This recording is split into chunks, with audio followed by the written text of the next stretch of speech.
Começa mais uma edição do JR 15 Minutos, o podcast da Record TV que aprofunda as notícias que mais mexem com a nossa vida.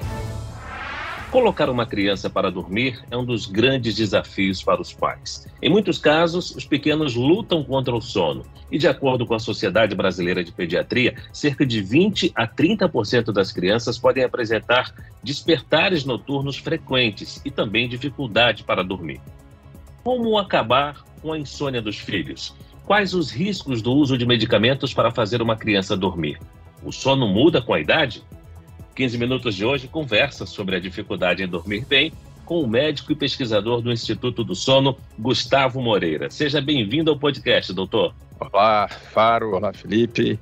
Muito obrigado pelo convite.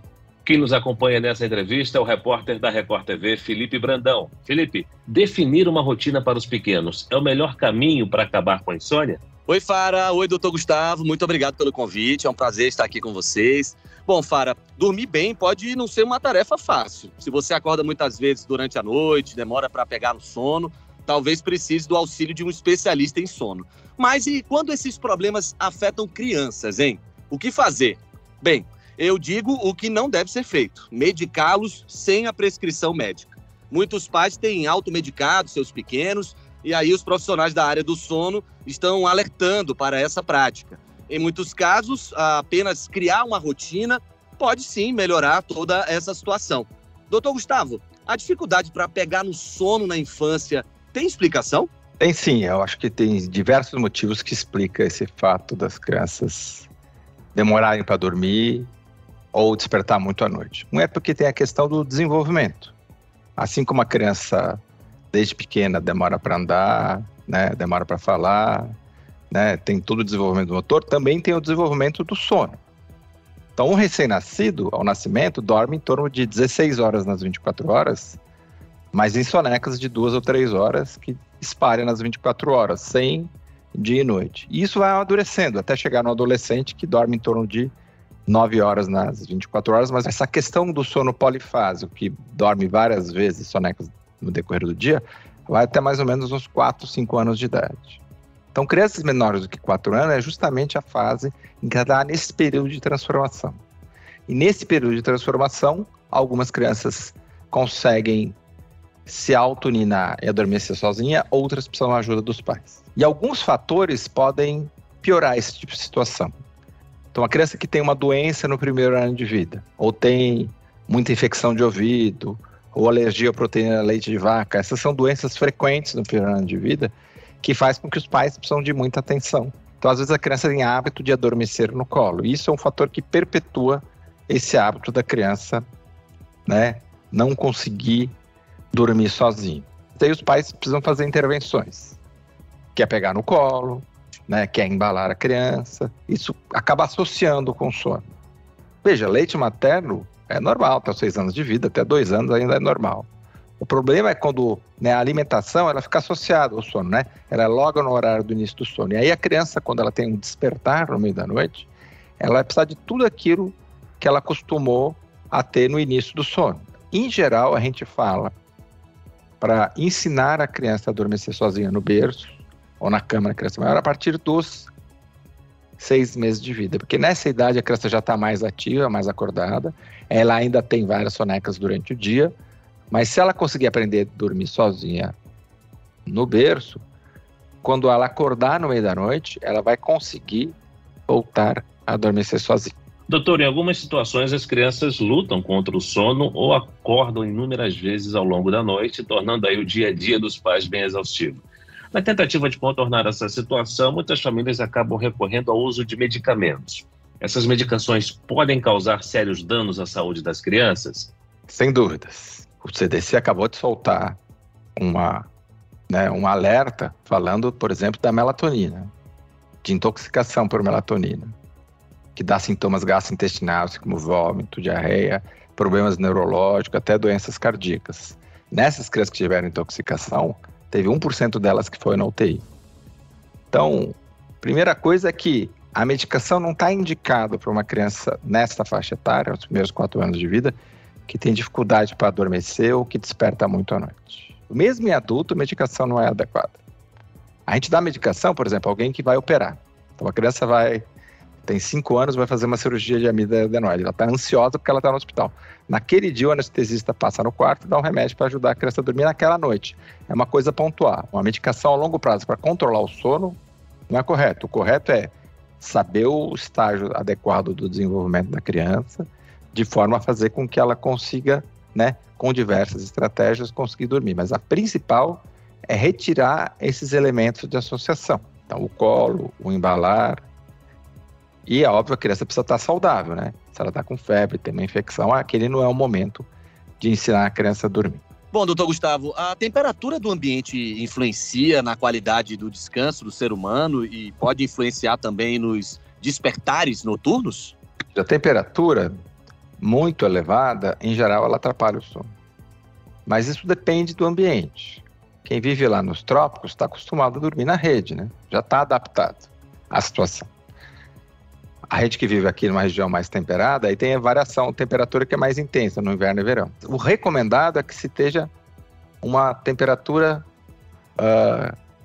neutra, né? Em torno dos 22 graus, sem agasalhar demais a criança. Aí foi bom você falar isso. No bebê menor que 1 ano, você não pode agasalhar demais a criança. Porque isso, além da questão da posição, tem a questão do superaquecer, que isso leva ao risco da criança. Agora, o padrão do sono de uma criança é diferente, mais simples que o de um ser humano na fase adulta? Como é que funciona toda essa adaptação, doutor? Isso é uma questão importante, né? Então, assim como tem o desenvolvimento motor, da linguagem, né, da criança, também isso anda paralelo ao desenvolvimento do sono. Então, a atividade cerebral, ela é muito variável nos primeiros meses de vida. E a criança tem sonecas curtas e longas. E até mesmo a forma de você ver no eletroencefalograma o sono, ele é um pouquinho diferente. Mas os 2 principais estágios de sono que a gente tem na criança é o sono REM e o sono não REM. O sono REM, dessa sigla em inglês, Rapid Eye Movement, é o sono do movimento rápido dos olhos. É o período que você está mais relaxado, é o período que você sonha. E, em geral, no adulto, o sono REM é o último sono, né? Então, você começa pelo sono não REM. O sono REM tem uma parte mais superficial, que é o 1, o 2, o 3, o N1, N2, N3, aí vem o sono REM. Então, no adulto, demora 90 minutos para você chegar a isso. No bebê de 2 meses, ele começa a dormir pelo sono REM. Ele faz REM, não REM, REM, não REM. Então, isso você vê que, mesmo a forma que o sono apresenta, ele vai variando de cada idade. Então, além de mudar a quantidade de soneca, a forma que é distribuído o estágio de sono também é diferente. Talvez a necessidade do sono que exista nos primeiros anos de vida tenha a ver com o fato de você precisar ter um desenvolvimento neurológico intenso. A partir do momento que, né, a criança já está caminhando, já está falando, aí ela não precisa dormir tanto, né? Eu pego uma criança na idade escolar, entre os 7 e 12 anos de idade. Em geral, ela dorme umas 10 horas nas 24 horas. É bem menos do que os 16 horas. Já não precisa mais soneca, né? Então, tem um paralelo com o seu desenvolvimento cognitivo e motor com o desenvolvimento do sono. Professor, ainda nessa linha, a insônia infantil tem se tornado cada vez mais comum. A privação do sono pode trazer inúmeras sequelas, inclusive influenciar no comportamento da criança. E outra coisa, criar uma rotina adequada pode ser a chave para uma noite sossegada de sono? Dormir pouco tem várias consequências. Então, o adulto, em geral, vai ter sono, né? Dormir pouco, ele tem sonolência e é perigo para o adulto estar operando máquina. Ele vai dirigir com sono, pode bater o carro, ou ter desempenho inadequado no trabalho. A criança, o que vai acontecer? O impacto principal vai ser na atividade escolar. E a criança, diferente de responder com sonolência, responde com hiperatividade e falta de atenção. Então, pudera que ela vai mal na escola. E veja, uma coisa importante, né, desses primeiros 18 anos de vida é o crescimento. E a gente sabe que o hormônio do crescimento, ele é secretado durante o sono. O sono não REM, esse do começo da noite, aquele sono mais pesado. É a hora que a gente produz o hormônio de crescimento. Então, se você não dormir bem, vai secretar menos hormônio. Então, tem chance do potencial da estatura seja menor se não dormir adequadamente. A outra coisa que a gente sabe é que dormir pouco altera o apetite, né? Tem 2 hormônios que regulam a questão da saciedade e do apetite. Se eu durmo pouco, meu organismo vai entender que eu estou numa situação de estresse. E aí existe um desbalanço entre esses dois hormônios, a grelina e a leptina. É o que acontece, aumenta o apetite. A gente está acostumado a ver quem trabalhador de turno, ganhar peso com a idade. E a gente vê nas crianças, né, que dormem pouco, também aumentar o peso. Em relação às medicações, a gente sabe que mesmo para adultos, né, o principal tratamento para insônia não é medicações, certo? Tem todas umas estratégias, né? Terapia cognitivo-comportamental, que é o tratamento mais adequado para insônia no adulto. E na criança, a terapia é um pouquinho diferente, né?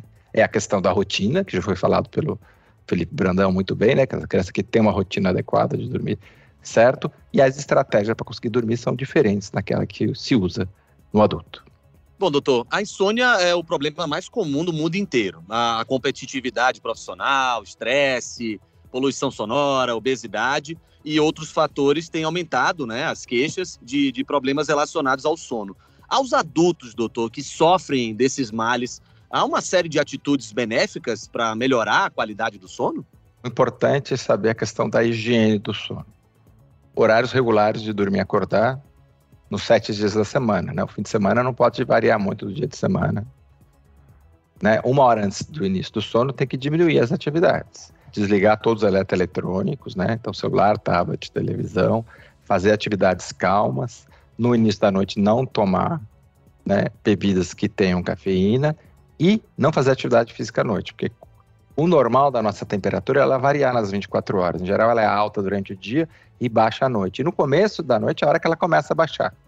Se eu for para a academia nesse horário, vai subir a temperatura do corpo. Então, em geral, fazer atividade física durante o dia, certo? Esses são os aspectos importantes para o sono do adulto. E não é diferente para a criança, a diferença é só o horário, né? Então, uma criança na idade púbere, né, até os 12 anos de idade, tem que dormir antes das 21 horas. E no adolescente, 22 horas, né? Esse é o horário ideal, porque assim ela vai ter oportunidade à noite suficiente para dormir e ter os horários do sono que ela necessita. Professor, existe alguma relação entre a alimentação e a qualidade do sono? Os alimentos que têm cafeína, certo? Às vezes alimentos com pimenta pode alterar o sono. Algumas pessoas, se tiver com o estômago muito cheio, têm dificuldade para dormir.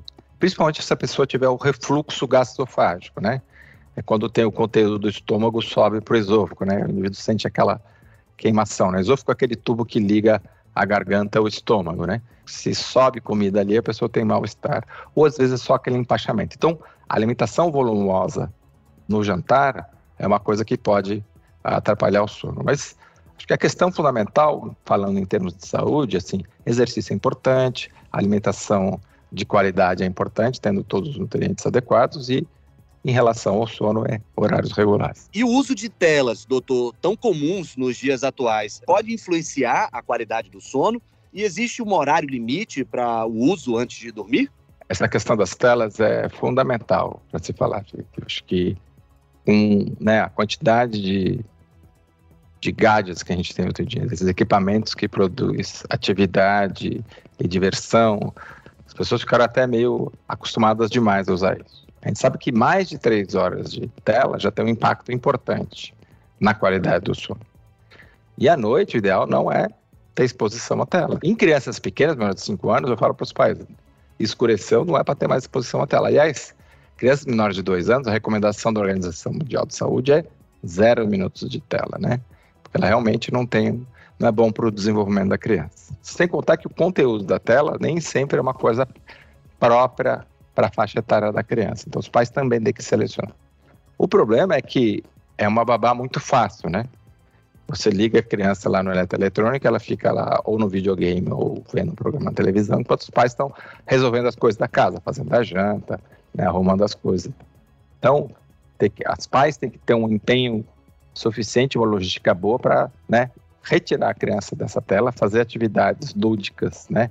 De brincadeira, com coisas mais adequadas para a criança, um brinquedo de madeira, um Lego, uma pintura, massinha, todas as coisas que são mais produtivas para a criança na idade pequena e na criança maior também isso, de forma que, né, deixe de se valorizar demais a tela e tudo que ela traz.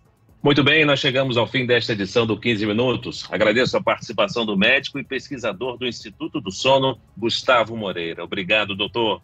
Eu que agradeço o convite e estou à disposição. Agradeço também a presença do repórter da Record TV, Felipe Brandão. Até a próxima, Fara. Obrigado, doutor, também. Esse podcast contou com a produção de David Bezerra e dos estagiários Fernando Russo, Lucas Brito e Kátia Brazão.